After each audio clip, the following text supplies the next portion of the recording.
nice just to take a deep breath sometimes. I've been, I think, offline for the last month and working a lot internally. And it, brings me to the question of,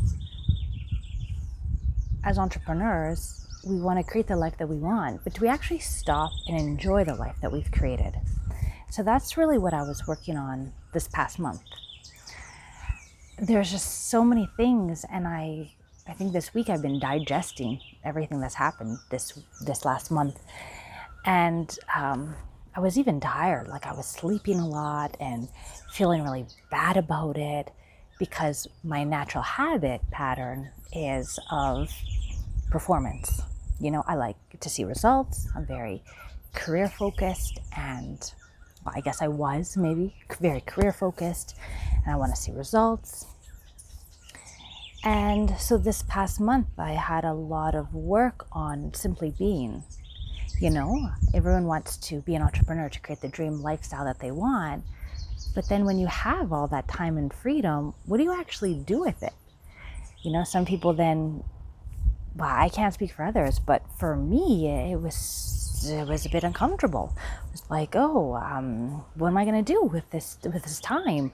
Yeah, I'm learning Spanish. I'm reading lots of really spiritual books that fuel my soul. I went to a retreat center. I volunteered. But there's still some discomfort in just relaxing. So what has happened in the past month in my world as an entrepreneur? Well, one of my dreams is to be able to create enough time and energy to be able to rescue dogs, abandoned dogs. I love animals, and I really connect with dogs especially. And I found through intuition again, I was led to a site. I don't want to go into details because it's a private residence in Costa Rica. They just want peace and quiet in their life. So I'm not going to get into all the details, but through intuition, I found this site. I was drawn to it for the opportunity to potentially connect with this couple.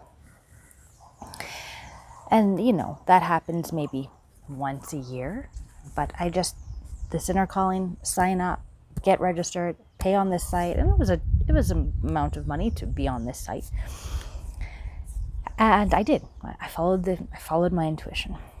And then one day I saw that they had space for their place, and they were looking for people to help them take care of their 20 rescue dogs, their cats, their birds, their ducks, their chickens. And they wanted extra help when they leave and go away for any vet,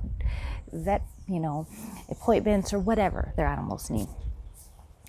And it was so strong in me. It was like, I didn't even read the description. I didn't care if I had to camp. I didn't care how hot it was. I didn't care about anything. I just wanted to be there. And I was very honest with them. Like, hey, I applied for this just to have this opportunity.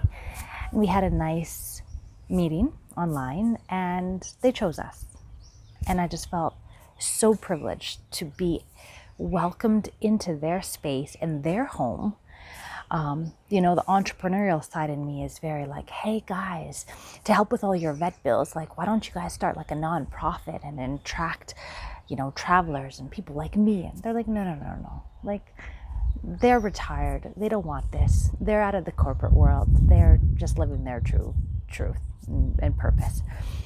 And so I felt very privileged to be allowed into that space with their family. All of these animals are their babies, are their children, And, I wrote about, my first book I wrote was called Intuitive Animal Connections. And it's the lessons I learned from the foster dogs that I rescued. And I believe that, animals are great teachers. My dog at home is one of my biggest teachers on how to manage, maybe at that time, my emotions, my anger, respecting boundaries, unconditional love. You know, he's a big teacher. He still is today. And these animals each had just amazing lessons for me.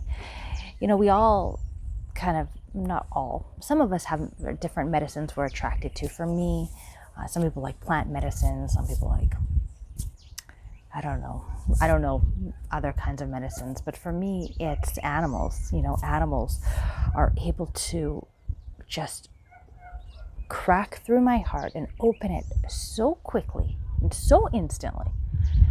And so it brings just being in their presence, like these 20 dogs who have crazy stories. Like, you know, each of them have such a crazy story of being chained, being starving, being lost, almost dying because they, you know, were playing with one of the toes. Like, just, they all have their own story. One didn't have legs, so she needed a diaper. One was blind and she walked all day. Like, I have videos of her. I'll probably attach this to this because she was just, I could just watch her all day. Like,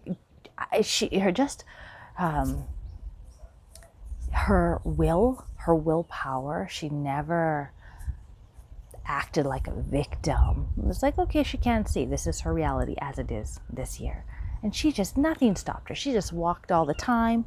The other, you know, while we were there, there's a pond with fish. They have fish there, and she walked and she fell into the pond. There's boards. They try and protect her, but she walked over it and then she plunged. So her reality is just feeling the sun, walking on the cement, and then boom, she's in the water and she's blind. And how do you get out? This is a deep pond. And she found her way. She put her little paws on with little cement, little in the middle with some plants, and then, you know, the owner reached in and got her and saved her. But it's just like, you know, she's just so in the moment and just nothing stops her. And I just adored her persistence. And, you know, if we could all, like, you know, if humans were like that, if we're like, oh, okay, last year I could see and this year I can no longer see. Does that really have to stop you? Like, it did not stop her at all. So she was like, okay, this is, you know, every moment things change. And in that moment, you know, her life was different and she accepted it as it was. Just in peace. And, you know, she would bump into some of the dogs. Some of the dogs would growl at her and she'd just keep going. You know, I loved her so much. Another one was, we didn't have legs and needed a little diaper. And she would just, like, with her hind, she was little, like a little dog, and with her little arms, little mini paws, she would just push herself all day across, you know, wherever she wanted to go. Nothing stopped her. If I opened, like, the treat bag, wherever she was, she heard that treat bag and she came, like, just running to me with her two front paws. And I just adored her. I just loved her so much. You know, others just, you know, some dogs wanted to be alone. Some dogs wanted to just be, you know, in someone's lap all the time. Everyone was so different.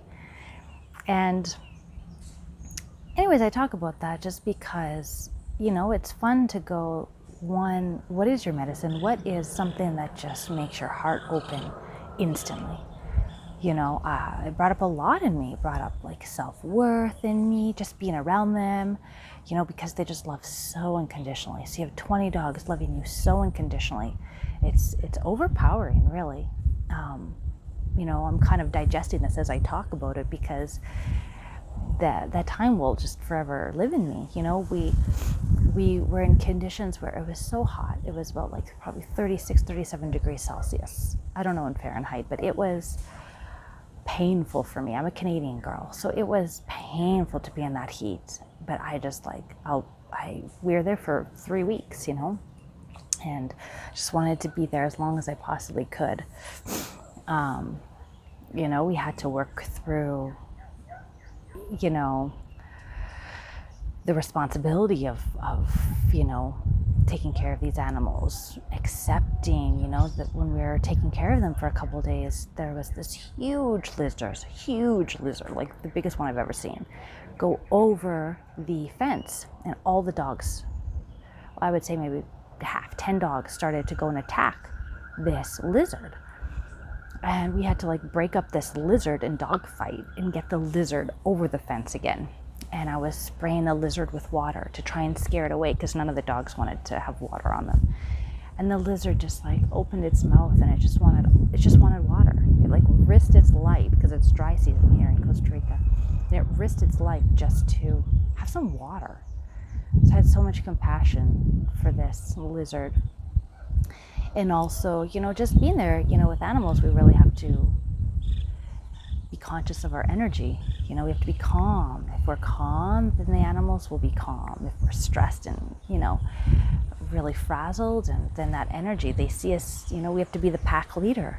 So animals really help me work on my energy. And where is my energy? Am I calm? Am I relaxed? And they're so sensitive to that.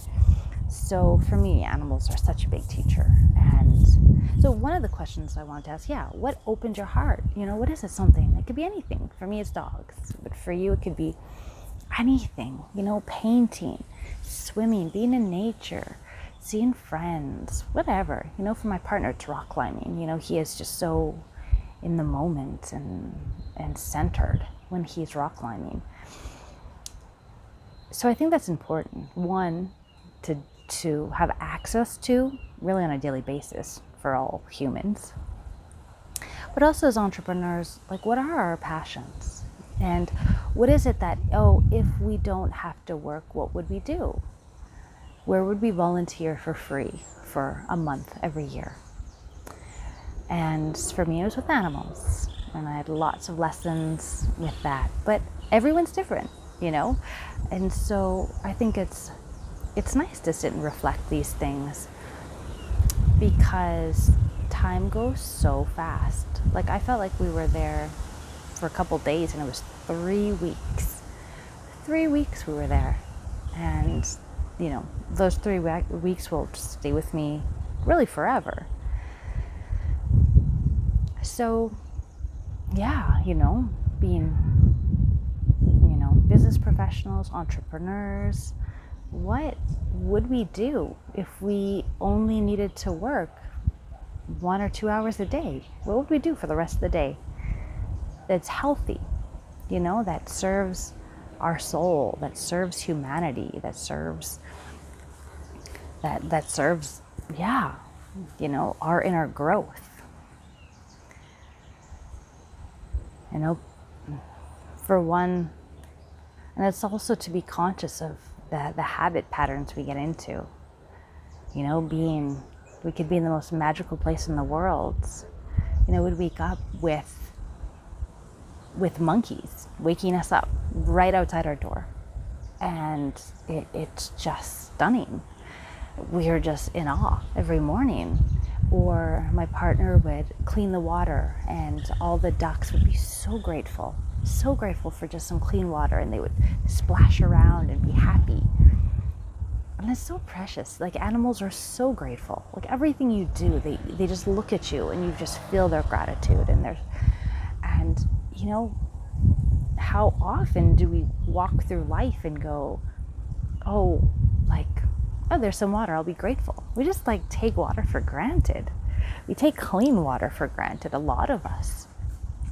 The monkeys, it was okay. I kind of depended on the monkeys to wake me up in the morning. It's okay, they'll be there. It lacked, even in a couple of weeks, this awe of there is a monkey outside my door looking at me. It's crazy. So, it was just, and wherever you go, there's just lessons. We were there one night, and we were really curious. Many times, there's so many different kinds of ants. I've done a whole video on ants. There's so many kinds of ants in Costa Rica. By a few people, we've been told about this, these mysterious cleaner ants that come. They're little black ants. Apparently they bite too. They've never bit me, but they bite. Black ants, and they just come up and they just sweep through a house. They don't eat food. They don't eat Like they don't go on you. They don't care about, they don't want to go in your bed. They just go through the wall and just eat bugs or try and attack geckos or whatever they do. And it's like 2 hours and you just kind of like, you can't control them. You just have to step back and allow. So for the last month here, I've had about 3, and this is super rare. Apparently it's like, once, maybe 2 times a year that the cleaner ants come, and it's an experience. And so my partner was curious about that experience, and he's like, oh, I wish I could see that one day. So be careful what you wish for, because we had cleaner ants one night. One night I was sitting outside eating, relaxed, and I saw one of the poles just covered in ants. I was like, ooh, the ants are out tonight. I didn't say anything. I just thought, okay, the ants are out tonight. And then we walked into our cabina where we were staying, and the door was covered, the windows were covered, the walls, and it was just cleaner ants, black cleaner ants. And it's alarming. It takes your breath away. You're just like, ugh, and you can't control it. We tried to move them, and you can't. At a certain point, you have to just surrender to the experience, which is an experience. And at one point, my partner was, in the kitchen, and I was in the bedroom, and I heard a splat. And I look up at him, and I said, did you throw something at me? He's like, no. And I looked down, and it was a gecko that fell from the roof, covered in these black cleaner ants. I don't know the technical name of these ants, but we call them cleaner ants. And it was alarming. It was like they just conquer, and you have to allow. Finally, the gecko got away and he survived. But I had so much compassion for this gecko. Like, what a trauma he experienced. Like, covered. He was just all in black ants. They were trying to kill him. They come in and we watched them go through a wasp nest, just eat all the eggs and leave. And all the wasps were gone the next day. Like, these little ants are so little, but together they're so powerful. And they come together and they just like conquer anything they want. And they don't care who you are. They don't care if you're a human. They're not scared of anything. And they're on a trail and they're walking. And I was walking beside them in my flip-flops. The owners there had their rubber boots and they're, prepared for it. And I didn't know. I've never been bitten, so I don't have that fear of them yet. So I just walked by them and observed them, and they respected me and I respected them. But what an experience. Like, what a lesson. It's like wherever you go, like, animals can teach you something. And that happened a couple times. I was with my sister last week, and and after every retreat there was a cleaner ant that came into her room, and it's very confronting the first time. And she just learned, 2 hours, they'll pass. And you can't control it. And literally like 2 hours exactly, they leave. It's quite fascinating. And my sister's like, wow, there's really a pattern happening. And it's like, yeah, for me, I observed after every retreat, the cleaner ants would come and just shift the energy, just like clean that old energy away. Even after I left, I was there with her for maybe 10, 11 days. And after I left, the cleaner ants came. And it's like a symbolic cleaning of the new energy. I don't know. That's my perception of it. But what an experience when you're not from here and when you're not prepared for that, and about allowing, So yeah, the animals were a wild ride this past month. A lot of animal energy, a lot of lessons from animals, a lot of healing from animals, and I'm curious, like, what is it that opens your heart the most?